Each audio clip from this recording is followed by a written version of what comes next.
جمعے کے دن مسلمانوں پر لازم کیا گیا ہے کہ نماز ظہر کی جگہ وہ اسی دن کے لیے خاص ایک اجتماعی نماز کا اہتمام کریں۔ سلامتی ہے ان آنکھوں پہ جو ہدایت پہ نظریں جمائے بیٹھی ہیں، ان کانوں پہ جو ذکر خیر کے منتظر رہتے ہیں، اور ان قدموں پہ جو ہدایت کی راہ پہ گامزن ہیں۔ کہا جاتا ہے کہ آپ کے نزدیک جمعے کا ممبر صرف حکمرانوں کے لیے یا ان کے مقرر کردہ نمائندوں کے لیے خاص ہے۔ آپ علماء اکرام کا جمعے کا خطبہ دینا اس کو درست نہیں سمجھتے، یہاں تک آپ نے کہا کہ یہ پرانے زمانوں کے انداز میں ہائی ٹریزن تھا۔ اور دوسری بات، غیر مسلم ممالک جہاں پر مسلم اکثریتی حکومتیں نہیں ہیں، وہاں پر جمعے کے انعقاد کو آپ لازم نہیں سمجھتے۔ آپ کا پورا موقف کیا اب تک سامنے نہیں آ سکا۔ میں چاہتا ہوں اس نشست میں حسب سابق ہم سب سے پہلے آپ کی رائے جانیں، کہتے کیا ہیں آپ، استدلال کیا ہے؟ یہ بھی بالکل وہی معاملہ ہے جو تراویح کی نماز کے باب میں زیر بحث آیا ہے۔ میں نے کوئی اختلاف نہیں کیا، میں نے کوئی نیا اجتہاد بھی نہیں کیا، میں نے اصل حقیقت کو واضح کرنے کی کوشش کی ہے۔ اچھا، جس طرح میں نے اس سے پچھلی ایک نشست میں بتایا تھا کہ تراویح کے نماز کے بارے میں نے یہ بتانے کی صحیح کی ہے کہ اس کی حقیقت کیا ہے۔ رسالت مآب صلی اللہ علیہ وسلم کے زمانے میں یہ نماز کس طرح پڑھی جا رہی تھی، بعد کے زمانوں میں کیا ہوا، ہمارے ہاں جو روایت قائم ہو چکی ہے وہ اپنی کیا تاریخ رکھتی ہے۔ یہی صورتحال جمعے کی ہے۔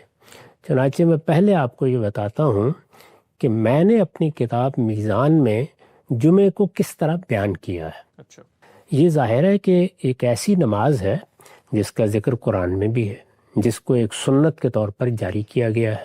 اس کی بڑی غیر معمولی اہمیت ہے۔ دین میں جب کوئی چیز اس اہمیت کی حامل ہے تو یہ ضروری ہے کہ اس کو اس کی اصل کے لحاظ سے پورے تدبر کے ساتھ سمجھ لیا جائے۔ ٹھیک، جب آپ اس کو سمجھ لیں گے تو میں نے جو کچھ وقتاً فوقتاً کہا ہے وہ بھی واضح ہو جائے گا۔ میں نے لکھا ہے جمعے کے دن مسلمانوں پر لازم کیا گیا ہے کہ نماز ظہر کی جگہ وہ اسی دن کے لیے خاص ایک اجتماعی نماز کا اہتمام کریں۔ اچھا، ہم پر جو 5 نمازیں فرض کی گئی ہیں ان کے بارے میں ہم جانتے ہیں کہ وہ گھر میں بھی پڑھی جا سکتی ہیں، تنہا بھی ادا کی جا سکتی ہیں۔ یہ بالکل صحیح ہے کہ اگر معبد قریب ہے یا چند لوگ جمع ہیں تو اسی بات کی ترغیب دی گئی ہے اور اس کو بہت باعث اجر قرار دیا گیا ہے کہ ہم وہ نماز جماعت کے ساتھ پڑھیں، ہم معبد میں جا کر پڑھیں۔ تاہم نماز اگر تنہا بھی پڑھ لی جائے تو ادا ہو جاتی ہے۔ جمعے کے بارے میں یہ نہیں ہے۔ جمعے کی نماز اپنی ابتدا ہی سے ایک اجتماعی نماز ہے، اس میں جماعتی ہونی ہے۔ اس کو جا کر کسی دوسری جگہ پڑھنا ہے جہاں پر اس کا خصوصی اہتمام ہوگا۔ وہ کوئی مسجد بھی ہو سکتی ہے، وہ کوئی کھلا میدان بھی ہو سکتا ہے۔ یہ چونکہ ایک اجتماعی نماز ہے تو اب یہ نماز کس مقصد کے لیے لازم کی گئی ہے، اس کے لیے کیا سنت قائم کی گئی ہے، اس کو جاننا ضروری ہے۔ جمعے کے دن مسلمانوں پر لازم کیا گیا ہے کہ نماز ظہر کی جگہ وہ اسی دن کے لیے خاص ایک اجتماعی نماز کا اہتمام کریں۔ اس نماز کے لیے جو طریقہ شریعت میں مقرر کیا گیا ہے وہ یہ ہے۔ ظہر کی نماز 4 رکعت ہے۔ یہ نماز 4 رکعت نہیں ہے، یہ اس کی جگہ لے لیتی ہے۔ یعنی جب ہم یہ نماز پڑھتے ہیں تو پھر ظہر کی نماز اس دن ختم ہو جاتی ہے۔ یہ نماز 2 رکعت پڑھی جائے گی۔ نماز ظہر کے برخلاف اس کی دونوں رکعتوں میں قرات جہری ہوگی۔ یہ ایک دوسرا اختلاف ہوا۔ یعنی ہم جو نمازیں عام حالات میں پڑھتے ہیں، شب و روز ادا کرتے ہیں، ان میں ظہر اور عصر میں قرات سری ہوتی ہے، جہراً قرات نہیں کی جاتی، یعنی آواز قرآن مجید کی تلاوت میں بلند نہیں کی جاتی۔ اس میں البتہ قرات جہری ہوتی ہے، بلند آواز سے قرات کی جاتی ہے۔ نماز کے لیے تکبیر کہی جائے گی۔ یہ کیوں وضاحت کرنا ضروری ہوا؟ اس لیے کہ عیدین کی نماز کے لیے تکبیر نہیں کہی جاتی۔ وہ بھی اجتماعی نمازیں ہیں، وہ بھی مسلمان باہر جا کر پڑھتے ہیں، ان کے لیے بھی خصوصی قانون ہے، لیکن ان میں یہ واضح ہے کہ سنت یہی قائم کی گئی ہے کہ تکبیر نہیں کہی جاتی۔ نماز کے لیے تکبیر کہی جائے گی، نماز سے پہلے حاضرین کی تذکیر و نصیحت کے لیے امام 2 خطبے دے گا. 2 خطبے دیے جاتے ہیں. یعنی اس کا طریقہ یہ ہوتا ہے کہ امام پہلے جو کچھ اس نے تذکیر و نصیحت کے لیے کہنا ہے وہ کہتا ہے، پھر تھوڑی دیر کے لیے بیٹھ جاتا ہے، پھر کھڑا ہوتا ہے اور دوسرا خطبہ دیتا ہے. یہ دوسرا خطبہ کیا ہے؟ اس میں اجتماعی دعائیں کی جاتی ہیں. ٹھیک. ہمارے ہاں چونکہ یہ طریقہ نہیں رہا کہ نماز کے بعد جیسے لوگ بالعموم دعا کرتے ہیں وہ دعائیں کی جائیں، نماز کے اندر دعائیں کی جاتی ہیں. اور یہ چونکہ ایک اجتماعی نماز ہے تو اس میں اسی لیے 2 خطبوں کو سنت کی حیثیت سے جاری کیا گیا، ایک تذکیر و نصیحت کے لیے، دوسرا اجتماعی دعاؤں کے لیے. اس میں حمد و ثنا کے کلمات کہنے کے بعد کچھ ابتدائی نوعیت کی بات کرنے کے بعد دعائیں کی جاتی ہیں بالعموم. یہ 2 خطبے ہیں. نماز سے پہلے امام حاضرین کی تذکیر و نصیحت کے لیے 2 خطبے دے گا. یہ خطبے کھڑے ہو کر دیے جائیں گے. پہلے خطبے کے بعد اور دوسرا خطبہ شروع کرنے سے پہلے امام چند لمحوں کے لیے بیٹھے گا. نماز کی اذان اس وقت دی جائے گی جب امام خطبے کی جگہ پر آ جائے گا. یعنی جس وقت امام مسجد میں آ جاتا ہے یا جہاں جمعے کا اہتمام کیا جا رہا ہے وہاں پہنچ جاتا ہے، وہ خطبہ دینے کے لیے کھڑا ہونے لگتا ہے تو اس سے پہلے اذان دی جاتی ہے. جمعے کی اصل اذان یہی ہے. اس سے پہلے جو اذان دی جاتی ہے وہ لوگوں کو متنبع کرنے کے لیے ہے تاکہ اگر وہ دور ہیں یا ان کو چل کے آنا ہے تو وہ اطمینان کے ساتھ یہ جان کر کہ اب جمعہ ہوگا پہنچ سکے. تو یہ اذان دی جاتی ہے. اذان ہوتے ہی تمام مسلمان مردوں کے لیے ضروری ہے کہ ان کے پاس اگر کوئی عذر نہ ہو تو اپنی مصروفیات چھوڑ کر نماز کے لیے حاضر ہو جائیں. خواتین بھی آئیں گی، آ سکتی ہیں. عیدین میں بھی رسالت مآب صلی اللہ علیہ وسلم نے انہیں آنے کی ترغیب دی ہے، لیکن ان پر اس طرح کی اجتماعی نمازوں میں شریک ہونا لازم نہیں کیا گیا. ٹھیک. اور انہیں بشارت دی گئی ہے کہ وہ اگر نہیں آ سکیں گی تو اجر کی مستحق پھر بھی ہوں گی. وہ اپنے گھر میں بھی اگر نماز پڑھیں گی، تاہم جمعے کے لیے، عیدین کے لیے وہ اگر آئیں تو اس کو پسندیدہ قرار دیا گیا ہے. بلکہ رسالت مآب صلی اللہ علیہ وسلم نے ان کو تاکید کی ہے کہ تم آنے کی کوشش کیا کرو. اس میں اگر انہوں نے اپنا کوئی عذر بھی پیش کیا ہے تو آپ نے یہ کہا ہے کہ تم آ جاؤ اور آ کر جو کچھ تذکیر و نصیحت کی بات ہوتی ہے اس کو سن لیا کرو. اذان ہوتے ہی تمام مسلمان مردوں کے لیے ضروری ہے کہ ان کے پاس اگر کوئی عذر نہ ہو تو اپنی مصروفیات چھوڑ کر نماز کے لیے حاضر ہو جائیں. نماز کا خطاب، یہاں خطبہ دینا ہے، اجتماعی نماز ہے. نماز کا خطاب اور اس کی امامت مسلمانوں کے ارباب حل و عقد کریں گے. یہ جتنی چیزیں میں نے بیان کی ہیں یہ سب کی سب وہ ہیں جو سنت کی حیثیت سے رسالت مآب صلی اللہ علیہ وسلم نے جاری فرمائی ہیں. اس میں یہی سنت قائم کی گئی. رسالت مآب کے زمانے میں بھی یہی طریقہ رہا. آپ کے بعد صحابہ کرام کو اقتدار منتقل ہوا تو انہوں نے بھی یہی طریقہ اختیار کیا. یہ رسالت مآب صلی اللہ علیہ وسلم کا قائم کردہ طریقہ بھی ہے، یہ خلفائے راشدین کا قائم کردہ طریقہ بھی ہے. اس کے بعد بھی صدیوں تک اس کا اہتمام ہوتا رہا کہ مسلمانوں کے ارباب حل و عقد آئیں گے، وہ امامت کرائیں گے اور اس کا خطبہ بھی وہی دیں گے. ارباب حل و عقد خود آئیں گے یا اپنے کسی نائب کو، اپنے کسی نمائندے کو بھیجیں گے. نماز کا خطاب اور اس کی امامت مسلمانوں کے ارباب حل و عقد کریں گے، یعنی وہ لوگ جنہوں نے ان کی سیاسی ذمہ داریاں سنبھال رکھی ہیں، جن کے پاس ان کا اقتدار ہے، جو نظم اجتماعی کے ذمہ دار بنائے گئے ہیں، یا اگر قرآن کی تعبیر مستعار لیں تو جو ان کے اولوالامر ہیں. نماز کا خطاب اور اس کی امامت مسلمانوں کے ارباب حل و عقد کریں گے اور یہ صرف انہی مقامات پر ادا کی جائے گی، یہ صرف انہی مقامات پر ادا کی جائے گی جو ان کی طرف سے اس نماز کی جماعت کے لیے مقرر کیے جائیں گے. یعنی میں یا آپ اٹھ کر جمعے کی امامت کے لیے نہیں کھڑے ہو سکتے. میں یا آپ اٹھ کر یہ فیصلہ نہیں کر سکتے کہ ہم فلاں جگہ پر جمعہ پڑھیں گے. شب و روز کی 5 نمازوں کے معاملے میں یہ فیصلہ ہم ہی کرتے ہیں. بلکہ اگر کسی محلے میں مسجد بنانی ہے تو وہ بھی ہم ہی فیصلہ کرتے ہیں. لیکن جمعے کے معاملے میں جو سنت قائم کی گئی وہ یہ تھی کہ یہ فیصلہ ارباب حل وقت کریں گے کہاں کہاں جمعہ ہونا ہے. اس میں چونکہ ان کی طرف سے اہتمام کیا جانا ہے، ان کی طرف سے خطبے کی ذمہ داری کسی نے ادا کرنی ہے، ان کی طرف سے کسی نے امامت کے لیے آنا ہے، اور یہ ایک بڑا اجتماع بھی ہے. اس میں بہت سی چیزیں نظم و نسق کے حوالے سے بھی زیر بحث آ سکتی ہیں.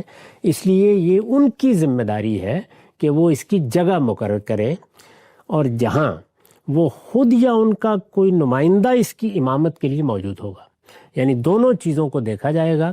ایک یہ کہ انہوں نے حالات کے لحاظ سے، انہوں نے اپنی سلطنت کے مختلف حصوں کے لحاظ سے، انہوں نے شہروں اور دیہات کے لحاظ سے، انہوں نے لوگوں کی سہولت کے لحاظ سے کون سی جگہ مقرر کی ہے جہاں جمعہ ادا کیا جائے گا، اور یہ کہ ان کی طرف سے کیا وہاں حاضری ہو سکے گی.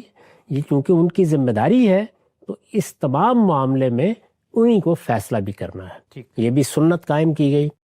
قرآن میں اس نماز کا ذکر اس طرح ہوا ہے. یہ نماز اپنی اہمیت کے لحاظ سے قرآن مجید میں بھی زیر بحث آ گئی ہے.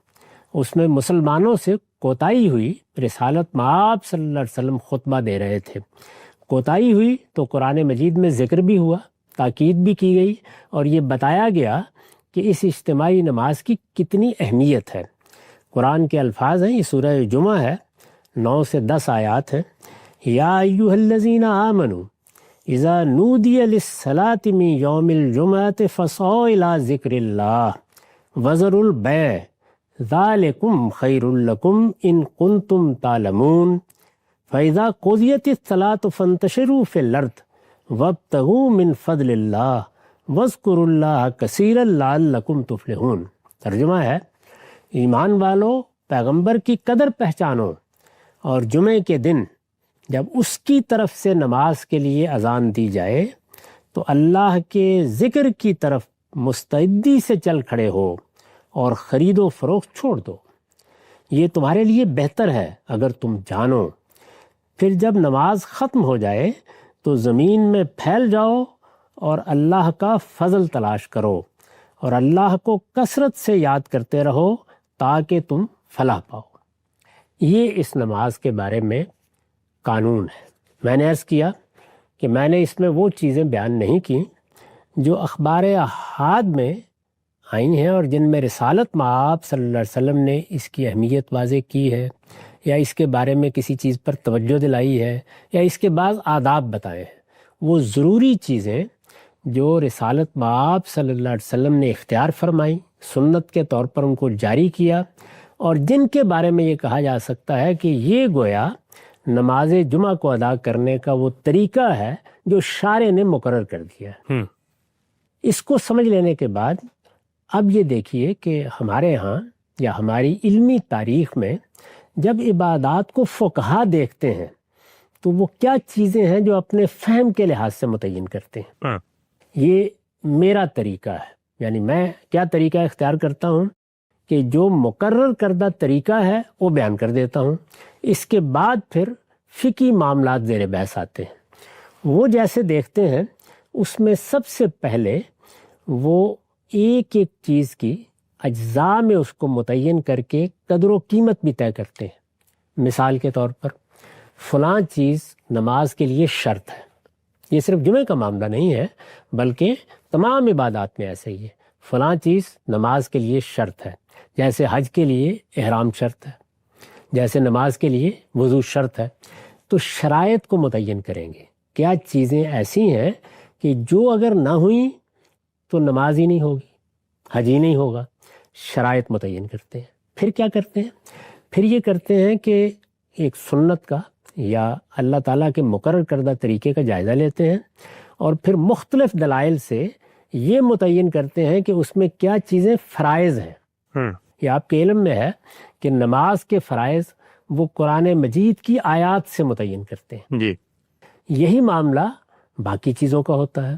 احناف کے یہاں ایک خاص تعبیر ہے واجب کی. جی. چنانچہ اس کا بھی ایک مقام ہے، وہ واجبات طے کرتے ہیں. آپ نے سنا ہوگا کہ جب سجدہ سہو کے بارے میں بات ہوتی ہے تو یہ بتایا جاتا ہے کہ یہ اس وقت کیا جائے گا جب کوئی واجب کسی نے چھوڑ دیا ہے. یعنی فرائض میں سے کوئی چیز رہ گئی ہے تو نماز دہرائی جائے گی، لیکن اگر واجب چھوڑ دیا ہے تو سجدہ سہو کیا جا سکتا ہے. اسی طرح کیا چیزیں ہیں کہ جو رسالت مآب صلی اللہ علیہ وسلم نے لازم بھی نہیں کی، ان کے بارے میں یہ بھی نہیں کہا جا سکتا کہ ان کو چھوڑ دیا تو اس کی تلافی کرنی ضروری ہے، لیکن وہ آپ کا اسوہ ہے، اس کو وہ اپنے طریقے پر بالعموم سنتی کے لفظ سے تعبیر کرتے ہیں. تو لباس کے سنن بیان کریں گے. یہاں سنت کا لفظ اس معنی میں نہیں ہے جس میں دین کے ماخذ میں یہ لفظ بولا جاتا ہے، بلکہ اس مفہوم میں جس میں میں اسوہ کا لفظ بولتا ہوں، اس کو بھی متعین کرتے ہیں.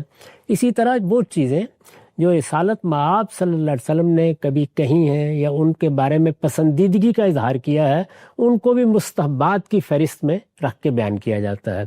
یہ ان کا طریقہ ہے. ظاہر ہے کہ وہ جمعے کو بھی ایسے ہی دیکھیں گے. جب وہ جمعے کو اس طریقے سے دیکھتے ہیں تو اس میں چند سوالات پیدا ہوتے ہیں. ان میں سے 2 سوالات ایسے ہیں جو بڑی اہمیت اختیار کر گئے. میں نے یہاں پر جو عبارت آپ کو سنائی ہے اس کو ذرا پھر سنیے، میں نے اس کو کس طرح دیکھا ہے اور فقہا کیسے دیکھتے ہیں.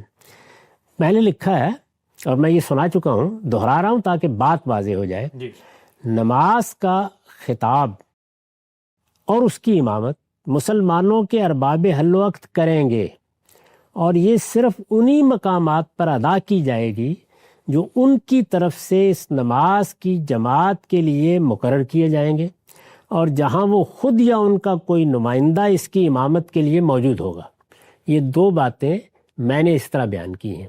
یعنی ارباب حل وقت مسلمانوں کے اولو الامر وہ طے کریں گے کہ کس جگہ نماز پڑھی جائے گی. وہ کسی گاؤں میں طے کر دیں، وہ کسی بڑے علاقے میں طے کر دیں، وہ اسے شہروں تک محدود کر دیں. وہ اصل میں انتظامی ضرورتوں کو سامنے رکھ کر، چونکہ یہ نماز ان کے اہتمام میں ادا ہونی ہے، وہ طے کریں گے. اس سے یہ بحث پیدا ہوئی فقہا کے ہاں کہ وہ جگہ کیا ہونی چاہیے. چنانچہ اس کو مصر جامع سے تعبیر کیا جاتا ہے. اچھا، اس پر بڑی بحثیں آپ کو ملیں گی کہ جمعہ مصر جامع میں ادا ہوگا. اب یہ کہ مصر جامع کیا ہے، اس کی تعریف کیا ہے، یعنی اس میں پھر آپ یہ دیکھتے ہیں کہ بہت اختلافات ہیں. یعنی آپ دیکھتے چلے جائیں، مالکیہ کو دیکھیں، آپ شوافے کو دیکھیں، آپ احناف کو دیکھیں، وہ یہ طے کرنے کی کوشش کرتے ہیں. میں نے اس معاملے میں یہ بتایا ہے کہ یہاں استدلال میں غلطی ہو رہی ہے.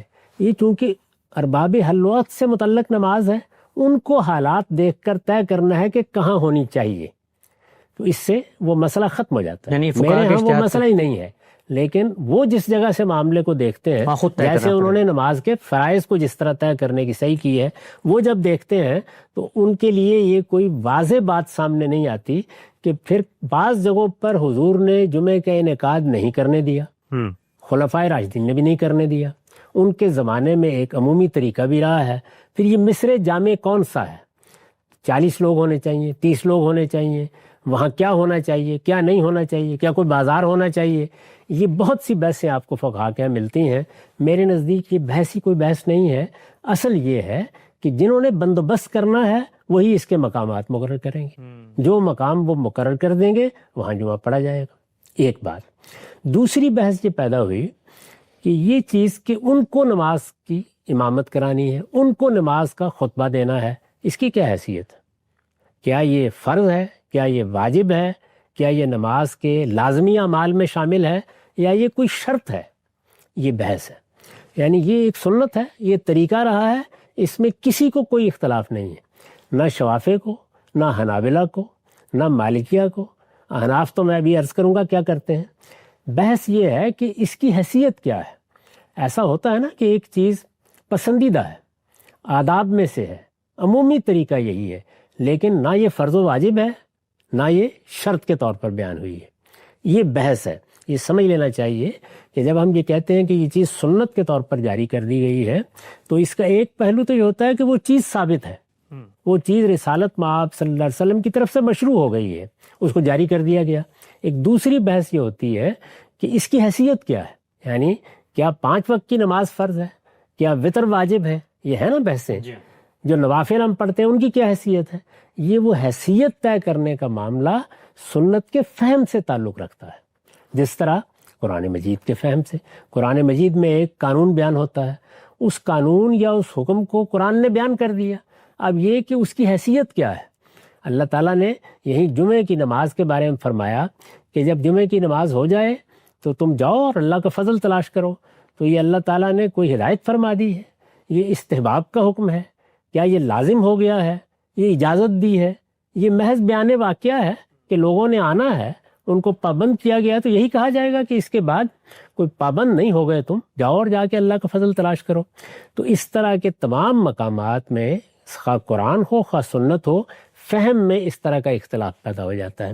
یہ اختلاف ہے، یعنی پہلے یہ سمجھ لینا چاہیے کہ اختلاف کیا ہوا ہے۔ اس میں فقہائے احناف کی یہ رائے ہے کہ یہ شرط ہے، یعنی ان کے نزدیک مصر جامع بھی شرط ہے اور یہ بھی شرط ہے۔ اس سے جو لوگ اختلاف کر رہے ہیں وہ اصل میں شرط ہونے کے پہلو سے گفتگو کر رہے ہیں، یعنی اس کی نوعیت کیا ہے۔ وہ اس سے اختلاف نہیں کر رہے کہ رسالت مآب کے زمانے میں یہی طریقہ تھا، اس سے اختلاف نہیں کر رہے کہ خلفائے راشدین نے اس کا اہتمام اسی طریقے سے کیا ہے۔ اس میں کوئی ادنا اختلاف بھی مسلمانوں کے ہاں آپ کو نہیں ملے گا۔ جو اختلاف ہے وہ یہ ہے کہ اس کی حیثیت کیا ہے، یعنی یہ بات کہ مسلمانوں کے حکمران کو آ کر خطبہ دینا ہے، مسلمانوں کے حکمران یا اس کے نمائندے کو آ کر اس نماز کی امامت کرنی ہے۔ احناف یہ کہتے ہیں، ہمارے ملک میں زیادہ تعداد احناف کی ہے، یعنی فقہ حنفی کے پیرو، امام و حنیفہ کے شاگرد، فقہ حنفی کے زعماء، فقہ حنفی کے علماء، وہ سب یہی کہتے ہیں کہ سلطان کا ہونا، حکمران کا ہونا اس کے انعقاد کے لیے شرط ہے۔ وہ اگر ہوگا تو جمعہ ہوگا، نہیں تو ظہر پڑی جائے گی۔ اچھا، یہ ہے ان کا نقطہ نظر۔ میں آپ کو بدائع الصنائع کی پہلی جلد سے 261 صفحے پر یہ الفاظ سنا لیتا ہوں۔ وہ کہتے ہیں وَأَمَّا السُّلطان، یعنی یہ بات کہ جمعے کی نماز کے لیے مسلمانوں کا سلطان آئے گا، یہ بات کہ مسلمانوں کے اقتدار کے اہتمام میں یہ پڑھی جائے گی، یہ بات کہ اس کی امامت اور اس کا خطبہ مسلمانوں کے اولو الامر کے حوالے ہے۔ وَأَمَّا السُّلطان فَشَرْطُ أَدَاءِ الْجُمْلَةِ، یہ جمعے کے ادا کرنے کے لیے شرط ہے۔ وَأَمَّا السُّلطان فَشَرْطُ أَدَاءِ الْجُمْعَةِ عِنْدَنَا، یہ انہوں نے وضاحت کی ہے کہ دوسرے فقہا کے ہاں تو یہ نہیں ہے، لیکن ہم اس کو شرط کے طور پر مانتے ہیں۔ حتیٰ لا یجوز اقامتها بدون حضرت ہی او حضرت نائب ہی، یعنی ہمارے نزدیک اس کی اقامت جائز ہی نہیں ہے جب تک کہ حکمران موجود نہ ہو، وہ آئے آ کے امامت کرائے، خطبہ دے، یا وہ اپنے کسی نائب، اپنے کسی نمائندے کو بھیجے۔ اس کو وہ شرط کے طور پر بیان کرتے ہیں۔ میں نے اس جانب اپنے ملک میں لوگوں کو توجہ دلائی ہے کہ اصل قانون یہ ہے، احناف اس کو اس طریقے سے دیکھتے ہیں، میں کس طریقے سے دیکھتا ہوں وہ میں نے بیان کر دیا، لیکن احناف تو اس کو شرط کے طور پر بیان کرتے ہیں۔ ان کے نزدیک یہ ایسے ہی ہے جیسے وضو کرنا نماز کے لیے شرط ہے، اسی طریقے سے سلطان، مسلمانوں کا حکمران، اس کی طرف سے اہتمام، اس کے کسی نائب کا آ کر امامت کرانا، خطبہ دینا، یہ جمعے کے شرائط میں سے ہے۔ اگر کسی جگہ یہ شرط پوری نہیں ہوتی تو وہاں جمعہ نہیں پڑھا جا سکتا۔ ان کے الفاظ ہیں لا یجوز اقامتها، یعنی اس طرح کی جگہوں پر یا اس طرح کی صورتحال میں جمعے کی اقامت جائز ہی نہیں ہے۔ گویا جواز اور عدم جواز کا مسئلہ پیدا ہو جاتا ہے۔ شرائط میں یہی چیز ہے، اگر وضو نہیں ہے تو آپ نماز نہیں پڑھ سکتے، پھر یا آپ تیمم کریں گے، کوئی دوسری صورت بتائی جائے گی، یا پھر کوئی رخصت ہوگی۔ لیکن یہ کہ جو چیز شرط ہے وہ جب تک پوری نہیں ہو جاتی اس وقت تک وہ عبادت ادا ہی نہیں کی جا سکتی۔ احناف کا نقطہ نظر یہ ہے۔ اس میں ظاہر ہے کہ یہ بحث پیدا ہو جاتی ہے کہ اگر کسی جگہ مسلمانوں کے حکمران اپنی اس ذمہ داری کو پورا نہ کرے، اگر وہ غفلت اختیار کر لیں، جس طرح کے بہت سے مسلمان ملکوں میں بھی صورتحال پیدا ہوئی اور ہمارے ہاں خاص طور پر پیدا ہوئی، یعنی بر صغیر میں، ایسا ہی معاملہ جب غیر مسلم ملکوں میں جا کر مسلمان آباد ہوتے ہیں تو وہاں سامنے آ جاتا ہے۔ یعنی ان ملکوں میں تو مسلمانوں کی حکومت ہی نہیں ہے، وہاں کسی کے غفلت یا کسی کے تساہل اختیار کرنے کا بھی سوال نہیں ہے، غیر مسلموں پر جمعہ فرض نہیں کیا گیا، تو وہاں کیا ہوگا؟ یعنی مسلمان ظہر ہی پڑھیں گے یا وہ جمعے کا اہتمام کر سکتے ہیں؟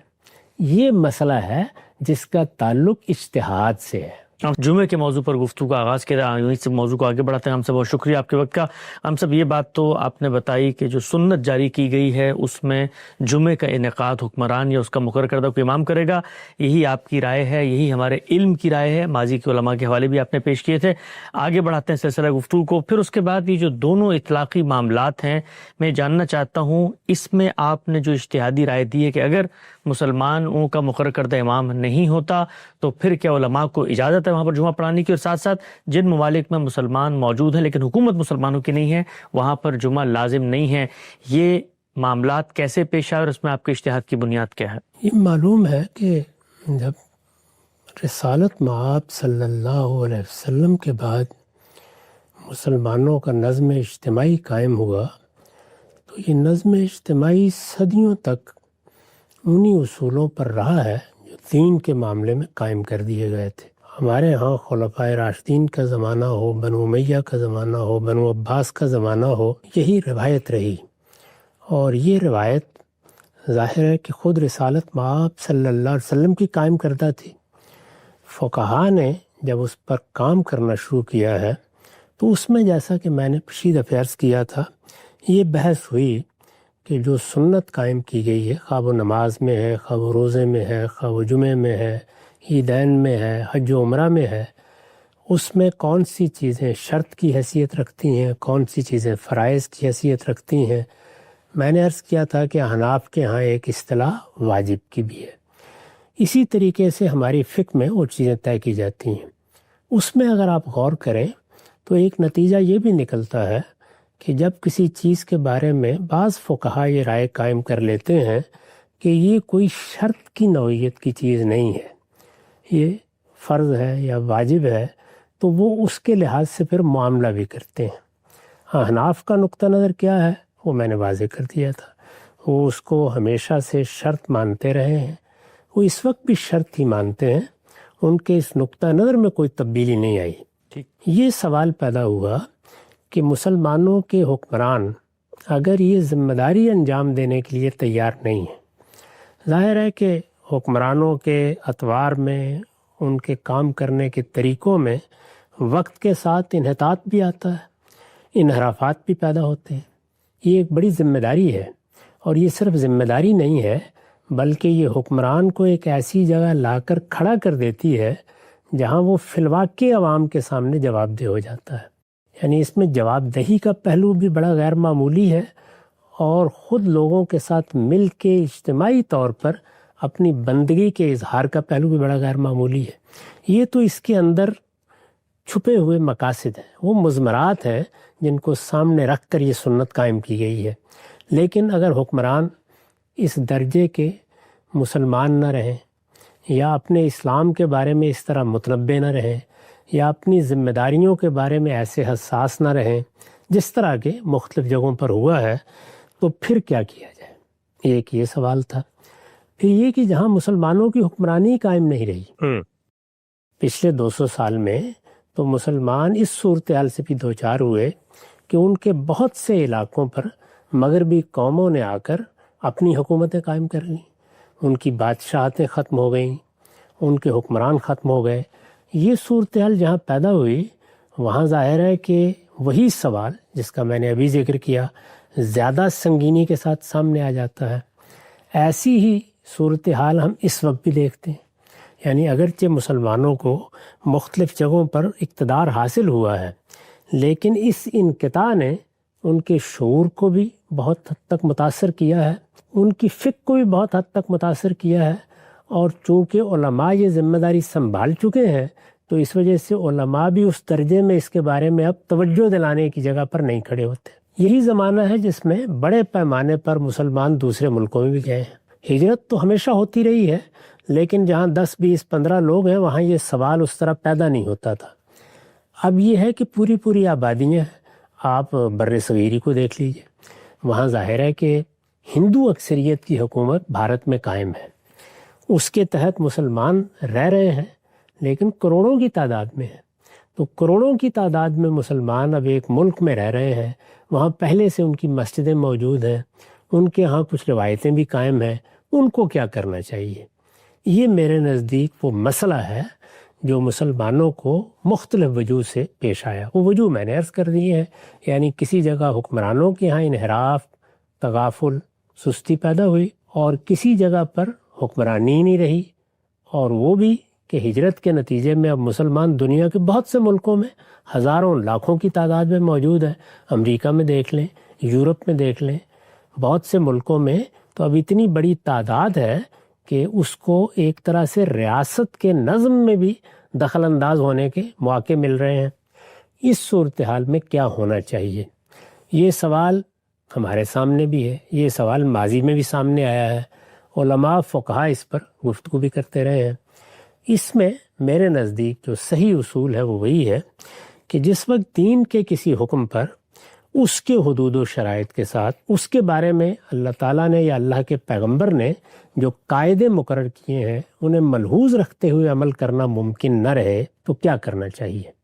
ایک جواب یہ ہوگا کہ پھر وہ کام ہی چھوڑ دیں، جیسے کہ مثال کے طور پر نماز کے لیے وضو شرط ہے، پانی میسر نہیں رہا، تو دین نے ہمیں جو تعلیم دی وہ یہ تھی کہ اس طرح کی صورتحال اگر عبادات کے معاملے میں پیدا ہو جائے، اس لیے کہ عبادات بندگی کا اظہار ہے، بندہ اس میں اپنے پروردگار کے سامنے اپنی عبدیت کو ظاہر کرتا ہے، یہ خود اس پروردگار کی طرف سے مقرر کردہ طریقے ہیں جن سے ہم اپنی بندگی کا اظہار کرتے ہیں۔ اس طرح کی صورتحال میں اس کو ترجیح دی جائے کہ کسی کمتر صورت کا لحاظ کرتے ہوئے وہی عبادت انجام پا جائے۔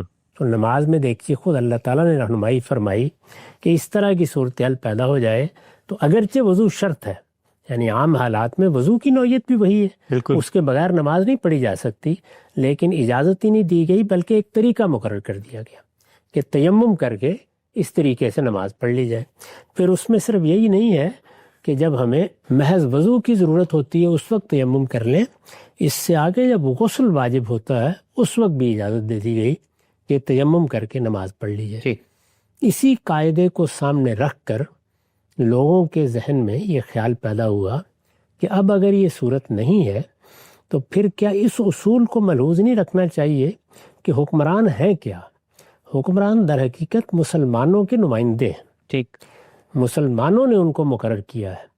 یہ بات قرآن سے بھی واضح ہوتی ہے کہ وہ حکمران کا نام لے کے احکام نہیں دیتا، وہ مسلمانوں کی جماعت کو احکام دیتا ہے۔ مسلمانوں کی جماعت کے افراد بحیثیت ایک امت کے اس کے مخاطب ہوتے ہیں، یا ایک قوم کے کہہ لیجیے مخاطب ہوتے ہیں۔ جب وہ مخاطب ہوتے ہیں تو پھر ہم اس سے یہ نتیجہ نکالتے ہیں کہ اب اگر اس جماعت کا، اس قوم کا، اس امت کا کوئی نظم اجتماعی ہے تو اس کے ذمہ دار، اس کے ارباب حل وقت وہ اس کے مسئول ہو جائیں گے۔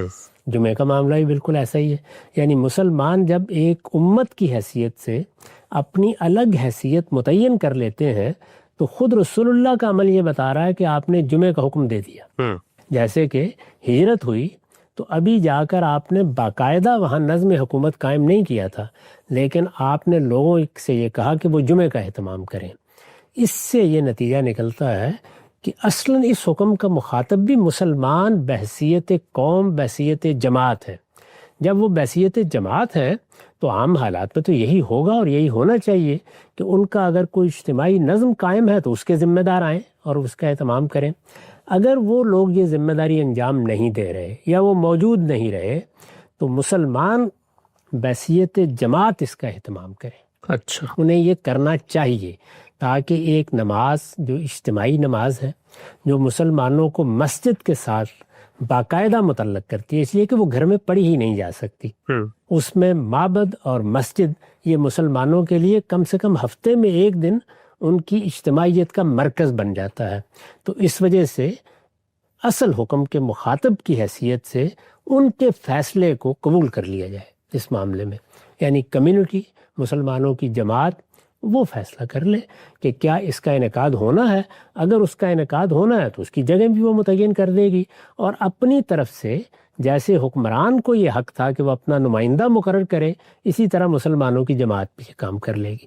یہ ایک اجتہادی اطلاق ہے جس کے تحت پھر علماء نے جمعہ پڑھانا شروع کیا ہے. اس میں بہت بحثیں بھی رہی ہیں. میں نے پچھلے بار بھی عرض کیا تھا کہ یہ بحث رہی کہ ہم نے ایک اجتہاد کیا ہے، لیکن اس وقت تو اگر دیکھا جائے تو ظہر کی نماز فرض ہوتی ہے، تو پھر احتیاطی طور پر ظہر بھی پڑھی جاتی رہی. ٹھیک. اس طرح کے نشیب و فراز رہے ہیں. آہستہ آہستہ لوگ اس کے عادی ہو گئے، پھر وہ جمعہ ہی پڑھنے لگ گئے. اور اب ہم یہ دیکھتے ہیں کہ جن ملکوں میں یہ نظم قائم نہیں ہے، بہت سے ملکوں میں تو وہی صورتحال ہے. وہاں حکمران ہی تقرر کرتے ہیں، جامع مسجد انہی کے اہتمام میں ہوتی ہے، ان کی اجازت کے بغیر کوئی وہاں جمعے کا انعقاد نہیں کر سکتا. جامع مسجد کہاں بننی ہے اس کی اجازت بھی وہی دیتے ہیں.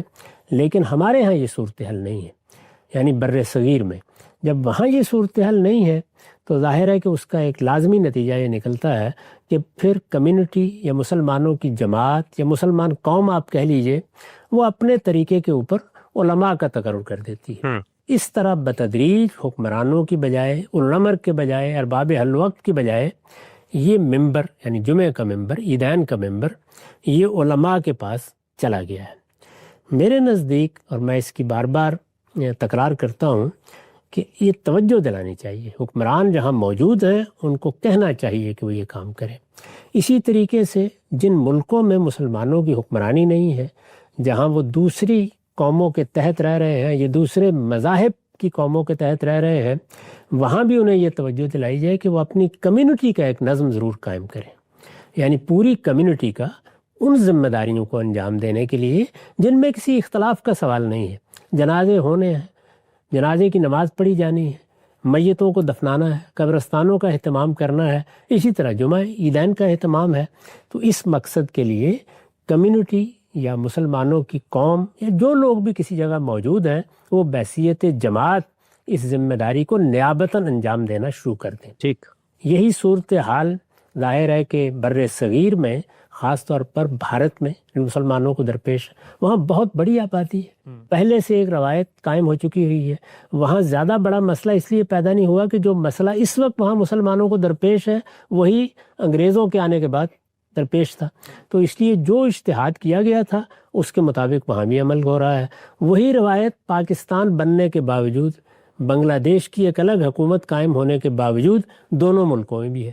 یعنی جو ممبر علماء کے پاس چلا گیا تھا وہ علمائی کے پاس ہے، اور علماء اس کو اب آسانی سے چھوڑنے کے لیے بھی تیار نہیں ہے. تو اس وجہ سے اس اجتہادی پہلو کو بھی واضح کیا جائے اور اس کے ساتھ اصل کی طرف توجہ بھی دلائی جائے، کیونکہ وہ بہت بڑی بات ہے کہ مسلمانوں کے حکمران اپنی اس ذمہ داری کو پہچانیں.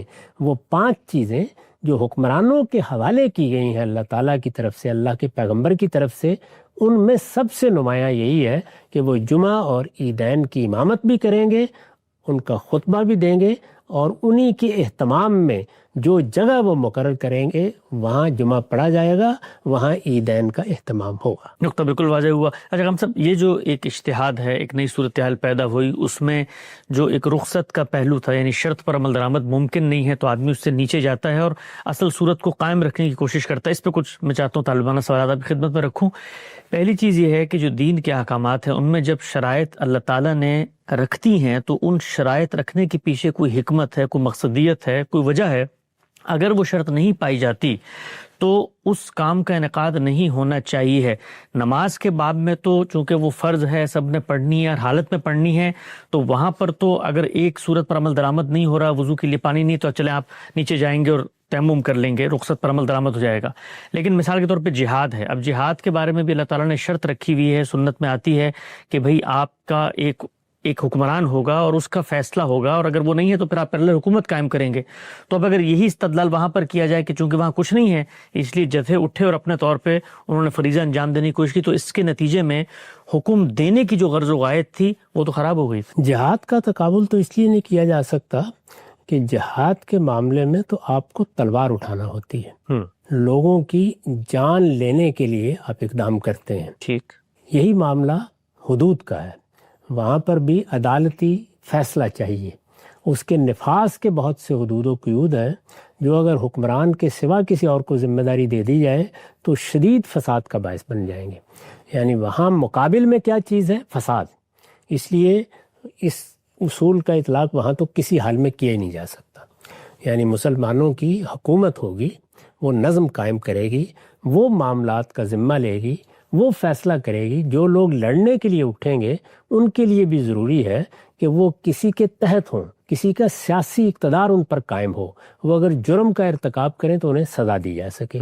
اس لیے وہاں تو کسی اجتہاد کا کوئی سوال ہی نہیں ہے، الا یہ کہ کوئی بڑی اضطرار کی صورتحال پیدا ہو جائے جس کو علماء فقہا بیان بھی کرتے ہیں. میں نے بھی بارہا بیان کیا ہے. لیکن نماز، روزہ، حج، اس طرح کی جتنی چیزیں ہیں ان میں کسی فساد کا اندیشہ نہیں ہوتا. یعنی جو صورتحال بھی ہے اس میں بہرحال آدمی یہ کہتا ہے کہ اللہ کی عبادت ہے، کر لی ہم نے. اس کے باوس کہ کچھ فسادات اس میں بھی مضمر تھے اور وہ سامنے آئے. جی. یعنی اس میں یہ پہلو سامنے آیا کہ مسلمانوں کی مذہبی قیادت پیدا ہو گئی. یعنی ایک ہے علماء کا پیدا ہونا. علماء تو ہر علم و فن کے پیدا ہوں گے، طب کے بھی ہوں گے، سائنس کے بھی ہوں گے، دین کے بھی ہوں گے. علماء کا وجود یہ تو سوسائٹی کی ناگزیر ضرورت ہے، بلکہ انسانیت کی ناگزیر ضرورت ہے.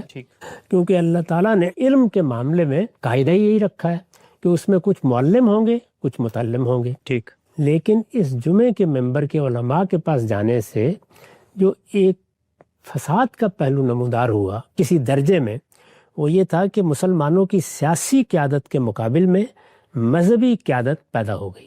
اور صرف پیدا نہیں ہوئی بلکہ اس کو اس مسجد اور اس ممبر کی وجہ سے اور اس نماز کی وجہ سے ایک خاص طرح کا اثر و اقتدار بھی حاصل ہوا. ٹھیک. اس سے مذہبی قیادت اور سیاسی قیادت کی کشمکش وجود میں آئی ہے. تو یہ پہلو بہرحال ایسا ہے کہ جو غور و فکر پر متوجہ کرتا ہے. ٹھیک. تو میں نے یہ عرض کیا کہ اجتہاد کی بنیاد یہ تھی، یعنی اس میں اصول یہ رکھا گیا ہے. اس میں ظاہر ہے کہ یہ سوال ہو سکتا ہے کہ کیا یہ بہتر نہ تھا کہ مسلمان اس کا اہتمام نہ کرتے؟ اس سے ان کو یہ احساس بھی رہتا کہ یہ ایک بڑی چیز ہے جس سے ہم محروم ہیں. وہ اس کی کوشش بھی کرتے، حکمرانوں کو توجہ بھی دلاتے. خود حکمرانوں کے لیے بھی یہ ایک الارم ہوتا کہ ہمیں اپنی ذمہ داری ادا کرنی ہے. اس طریقے سے وہ بھی غفلت شعار نہ بن جاتے. تو کیا یہ بہتر نہ ہوتا؟ یہ رائے کوئی شخص قائم کر سکتا ہے. اسی طرح جب ہم دوسرے ملکوں میں گئے ہیں تو وہاں پر بھی یہ کہا جا سکتا ہے کہ مسلمانوں کے مابین یہ جو فرقہ بندی بہت منظم ہو جاتی ہے، پھر اس کے نتیجے میں بعض جگہوں پر تشدد در آتا ہے. اس کا باعث بھی یہ اہتمام بنتا ہے. اس وجہ سے وہاں پر بھی اس پر غور کرنا چاہیے تھا کہ لوگ ظہری کی نماز پڑھ لیا کریں. تو یہ دونوں رائے ہو سکتی ہیں. دونوں رائےوں کے لیے الگ الگ استدلال کیا جا سکتا ہے. کوئی آدمی کہہ سکتا ہے کہ اس کے خیال میں بہتر یہ تھا، دوسرا آدمی یہ کہہ سکتا ہے کہ نہیں، جمعہ ایک بڑی غیر معمولی چیز ہے، مسلمانوں کی اجتماعیت کا اظہار ہے، مسجد سے ہمارا تعلق پیدا ہوتا ہے. اس طرح کم سے کم مسلمان جہاں کہیں بھی ہیں وہ 7ویں دن معبد میں حاضر ہو جاتے ہیں. ایک یاد قائم رہتی ہے. پھر یہ کہ ان کو کچھ نہ کچھ نصیحت بھی ملتی رہتی ہے. ویسے تو معلوم نہیں سنیں گے یا نہیں سنیں گے، اس طریقے سے وہ ایک نماز پڑھنے کے لیے جاتے ہیں. مسجد سے تعلق، دین سے تعلق، یہ اس کے گویا مثبت پہلو ہے. جس طرح ہم نے کچھ منفی پہلوؤں کی طرف اشارہ کیا، اسی طرح سے مثبت پہلو بھی ہیں، اور وہ یہ بھی اور اس کے علاوہ بھی بہت سے گنوائے جا سکتے ہیں. یہ حقیقت ہے کہ خود جمعے کا ممبر، جمعے کی جماعت، جمعے کا اہتمام میں بھی اگر اپنے بچپن سے دیکھتا ہوں، اور ظاہر ہے کہ اسی نظام میں ہم نے بھی آنکھ کھولی ہے، تو یہ بہت باعث بنتا ہے دین کے ساتھ تعلق کا. اس میں کوئی شبہ نہیں ہے. یہ مثبت پہلو سامنے رکھ کے رائے قائم کی جائے تو یہ اندازہ ہوتا ہے کہ نہیں، اگر کچھ اس میں تھوڑا بہت فساد بھی ہے تو اس پر قابو پانے کی کوشش کرنی چاہیے، اس کو قبول کر لیں. اس میں بھی ہمارے ہاں جو فقہا نے اصول قائم کیا، وہ بڑا عقلی اصول ہے کہ جب دونوں جانب معاملات اس نوعیت کے ہوں تو آپ ترجیح دیتے ہیں. اس میں ترجیح کس اصول پر دی جاتی ہے؟ وہی احمل البلیت ہے. یعنی ادھر بھی کچھ فساد کے پہلو ہیں، ادھر بھی کچھ فساد کے پہلو ہیں، ان میں سے کم تر پر اکتفا کر لیا جائے. تو یہ اصول اختیار کیا جائے تو اگر آپ بہت اندر اتر کے دیکھیں تو یہ معلوم ہوتا ہے کہ پھر بھی جو اجتہاد کیا گیا ہے وہ معلوم ہوتا ہے کہ باعث ترجیح بن سکتا ہے. یعنی جمعہ، نماز، مسجد سے تعلق، اس کا اہتمام، اس کے نتیجے میں جو مسلمانوں پر اچھے اثرات ہوتے ہیں وہ اس کے مقابلے میں بہت زیادہ ہیں جو ہم نے بعض مضمرات کی طرف اشارہ کیا جس میں کچھ فساد کے پہلو بھی چھپے ہوئے نظر آتے ہیں۔ تو میرے نزدیک ترجیح بھی قائم کی جا سکتی ہے۔ جہاں تک میری اپنی ذات کا تعلق ہے، اس رائے کو بہت اہمیت دینے کے باوجود، اس کو بار بار بیان کرنے کے باوجود، میں ایک اور پہلو سے بھی لوگوں کو توجہ دلاتا ہوں کہ وہ اس سے الگ نہ ہوں، اور وہ یہ ہے کہ جب مسلمان کسی چیز میں کوئی ترجیح دے لیں اجتماعی معاملات میں، یعنی وہ چیزیں جو مسلمانوں ہی سے متعلق کی گئی ہیں، مثلا جنازے کی نماز ہے، مثلا عیدین ہے، مثال کے طور پر جمعہ ہے، مثال کے طور پر جہاد ہے، اسی طرح حدود ہے، جب اس معاملے میں کوئی نظم بنا دیا جائے اور مسلمان کسی چیز کو ترجیح دے دیں تو پھر وہی بات ہے کہ اگر غیر معمولی کسی فساد کا اندیشہ نہیں ہے تو کوشش کرنی چاہیے کہ مسلمانوں کے اجتماعی فیصلے کے ساتھ رہیں۔ اچھا، تو یہ دوسرا اصول ہے۔ اس کی دلیل تو کیا ہے؟ گویا اس لیے کہ ہمیں مسلمانوں کی جماعت اور مسلمانوں کی جمعیت کے ساتھ رہنے کا حکم دیا گیا ہے۔ اچھا، یہ بتایا گیا ہے کہ مسلمانوں کے اندر کوئی تفرقہ پیدا کرنے کی کوشش نہ کرو۔ ٹھیک، یہ بتایا گیا ہے کہ اللہ کی رسی کو مضبوطی سے تھامو اور یاد رکھو کہ دینی معاملات میں اجتماعی فیصلوں کی پیروی کرو، اور اجتماعی فیصلوں کی پیروی کے بارے ہی میں یہ اصول بھی قائم کیا گیا ہے کہ امرہم شورا بینہم، جس کا لازمی نتیجہ یہی ہے۔ تو جو معاملات بھی ریاست سے متعلق ہیں، حکومت سے متعلق ہیں، مسلمانوں کی جماعت سے متعلق ہیں، ان میں عقلی اصول بھی یہی ہے، امرہم شورا بینہم کا تقاضا بھی یہی ہے کہ مسلمانوں کے فیصلے کی پیروی کی جائے۔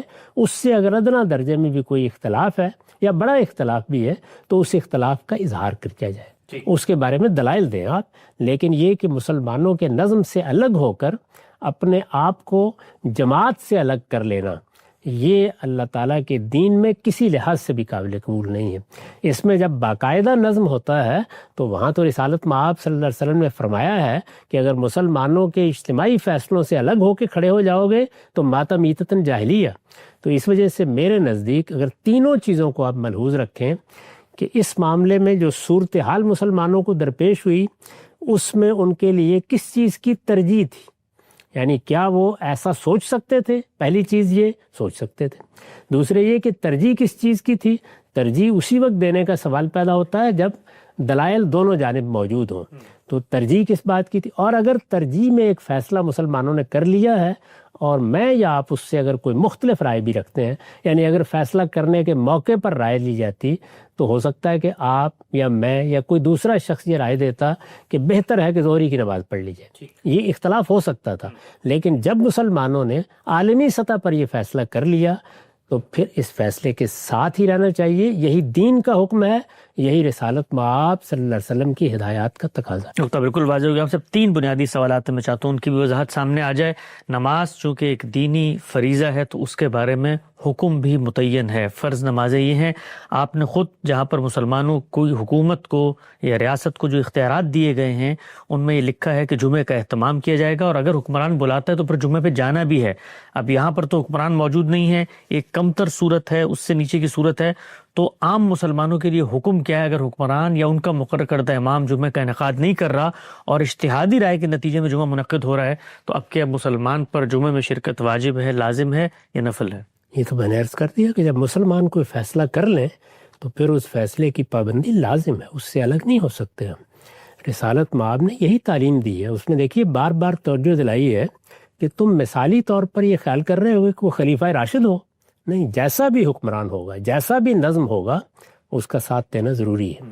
تو مسلمان جب نظم اجتماعی کے قائم مقام کے طور پر فیصلے کرتے ہیں تو وہ اصل میں اسی کی جگہ پر ہوتے ہیں، تو اس لیے میرے نزدیک لازم ہے کہ مسلمان جمعہ پڑھیں۔ ٹھیک ہے، آگے بڑھاتے ہیں سلسلہ گفتگو کو۔ اچھا ہم جب حنفیوں کی تو آپ نے رائے بتائی تھی کہ ان کی شرط ہے حکمرانی، ان کا مقرر کردہ امام جمعے کی بنیادی شرائط میں سے بعض آثار و روایات سے استدلال کر کے دیگر مکاتب فکر یہ کہتے ہیں کہ خود رسالت مآب صلی اللہ علیہ وسلم نے جمعے کا انعقاد ریاست کے بننے سے پہلے شروع کر دیا تھا۔ مدینہ کی طرف جب وفود بھیجے ہیں تو کہا جاتا ہے مصعب بن عمیر تھے، انہوں نے وہاں پہلے جا کر انصار کو دین کی تعلیم دینا شروع کی، اور پھر اس کے بعد رسالت مآب صلی اللہ علیہ وسلم کی آمد سے پہلے ہی وہاں جمعے کا انعقاد ہو گیا۔ تو پھر سوال یہ ہے کہ اگر ریاست یا اس کا حکمران اور اس کا مقرر کردہ امام شرط ہے تو مدینہ کے اندر تو ریاست بنی نہیں تھی اور اللہ کے پیغمبر نے جمعے کا انعقاد کروا دیا۔ اسی کے ذیل میں پھر یہ سوال کرنا چاہیے کہ رسالت مآب صلی اللہ علیہ وسلم تو مکے میں موجود تھے، وہاں پر ایک باقاعدہ جگہ مقرر کی گئی تھی جہاں مل کے نماز بھی پڑھی جاتی تھی. جی. تو اگر عام جماعتیں ہو سکتی تھی تو جمعہ کیوں نہیں منعقد کیا گیا؟ یہ تو اتنا ہی بڑا سوال یہ بھی پیدا ہو جائے گا. ٹھیک. اس معاملے کو سمجھنے میں غلطی ہو رہی ہے. رسالت مآب صلی اللہ علیہ وسلم کی بیعت کر لی گئی تھی. ٹھیک. وہاں کے رؤسائے قبائل نے آپ کو دعوت دے دی تھی. صحیح. یہ طے ہو گیا تھا کہ آپ ایک پناہ گزین کی حیثیت سے نہیں بلکہ حکمران کی حیثیت سے اب مدینہ آئیں گے. اچھا. مسلمانوں نے وہاں جا کے جب دعوت و تبلیغ کا کام کیا اور ان کی ایک باقاعدہ جمعیت بھی بن گئی اور رسالت مآب نے فیصلہ کر لیا کہ اب مدینہ منتقل ہونا ہے، اس وقت آپ نے فرمایا کہ جمعے کا انعقاد شروع کر دیا جائے. اسی سے میں نے اس استدلال کی طرف توجہ دلائی ہے کہ اس طرح کے جتنے احکام ہیں قرآن سے بھی یہی معلوم ہوتا ہے کہ وہ اصلاً جماعت کو دیے جاتے ہیں. تو مسلمان قوم جب قوم کی حیثیت سے وجود پذیر ہو گئی تو اس کے بعد جمعے کے انعقاد کا فیصلہ کر لیا گیا. اس سے ہمیں یہ روشنی بھی ملتی ہے کہ اگر کسی جگہ حکمران نہیں ہے، اپنی ذمہ داری پوری نہیں کر رہا اور مسلمان اپنی اجتماعی حیثیت میں اس پوزیشن میں ہے کہ وہ اپنے فیصلے کر سکیں تو ان کو چاہیے کہ وہ جمعہ اور عیدین کا اہتمام کریں. نقطہ بالکل واضح ہو گیا. ہم سب آخری سوال اس ضمن میں، جس وقت یہ صورتحال تھی کہ مسلمانوں کی حکومت کا خاتمہ ہو گیا، اب علماء نے اجتہاد کیا. بر صغیر کی مثال لے لیتے ہیں، لیکن اب مسلمانوں کی وہاں حکومت ہے، اکثریت ہے، پاکستان بن گیا. علماء سے جب یہ کہا جاتا ہے کہ یہ تو خود آپ کی کتابوں میں لکھا ہوا ہے کہ اس کی حدود و شرائط ہیں، تو آگے سے ایک استدلال پیش کرتے ہیں کہ آپ جن حکمرانوں کے سپرد ہمیں ممبر کرنے کو کہہ رہے ہیں وہ تو قل هو اللہ احد بھی صحیح طرح سے نہیں پڑھ سکتے، ان کو تو نہ نماز کے مسائل پتہ ہیں، نہ جنازے کے، نہ اور چیزوں کے. تو ان حکمرانوں کے سپرد جمعے کا ممبر کیسے کیا جا سکتا ہے جو دین کے الف بے تے سے واقف نہیں ہے؟ ان کے سپرد ہے، وہ تو اللہ تعالیٰ کر چکے، اللہ کا پیغمبر کر چکا. وہ میں نے یا آپ نے کسی عالم میں نہیں کرنا. ان کو چاہیے کہ اپنی یہ ذمہ داری انجام دیں. یہ ان کے سپرد ہے، ان کی ذمہ داری ہے. اسی اصول کے اوپر تو وہ مسلمان اپنے آپ کو مسلمان کی حیثیت سے پیش کرتے ہیں تو ہم ان سے باقی مطالبات کرتے ہیں. سوال یہ ہے کہ پھر علماء کو ان سے باقی مطالبات بھی نہیں کرنے چاہیے. نہیں کہنا چاہیے کہ نفاذ شریعت فرمائیے، نہیں کہنا چاہیے کہ حدود کو نافذ کیجیے. یہ وہی مسلمان ہے. یعنی یہ جیسے بھی ہیں، جس طرح کے بھی ہیں، یہ اگر دنیا سے رخصت ہوں گے تو ان کے جنازے پڑھے جائیں گے اور پڑھانے کے لیے بھی آپ کھڑے ہوں گے. ان کو مسلمان مانا جاتا ہے، ان کی تکفیر تو کوئی شخص نہیں کرتا. تو جیسے کچھ بھی مسلمانوں کے حکمران جہاں کہیں ہیں، یہ ان کی دینی ذمہ داریاں ہیں. یہ دینی ذمہ داریاں وہ انجام دیں گے تو ان کو انجام دینے کی اہلیت بھی اپنے اندر پیدا کریں گے. اس وجہ سے یہ تو بالکل ہی بےمانی استدلال ہے. اللہ تعالیٰ فیصلہ کر چکے، اللہ کا پیغمبر فیصلہ کر چکا. ہمارا کام یہ ہے کہ ہم ان دینی ذمہ داریوں کی طرف انہیں توجہ دلائیں. ہم جب حکمرانوں کو خطاب کرتے ہیں تو کیا پہلے ان سے یہ کہتے ہیں کہ ذرا اپنے اسلام کو درست کر لیجئے؟ ہم ان سے کہتے ہیں کہ تم چونکہ مسلمانوں کے حکمران ہو، اس وجہ سے اللہ تعالیٰ نے جو قانون دیا ہے اس کے مطابق فیصلے کرو. آیت پڑھ کے سناتے ہیں کہ وَمَن لَّمْ يَحْكُم بِمَا أَنزَلَ اللَّهُ فَأُولَٰئِكَ هُمُ الْكَافِرُونَ. تو یہ کن کو دعوت دیتے ہیں؟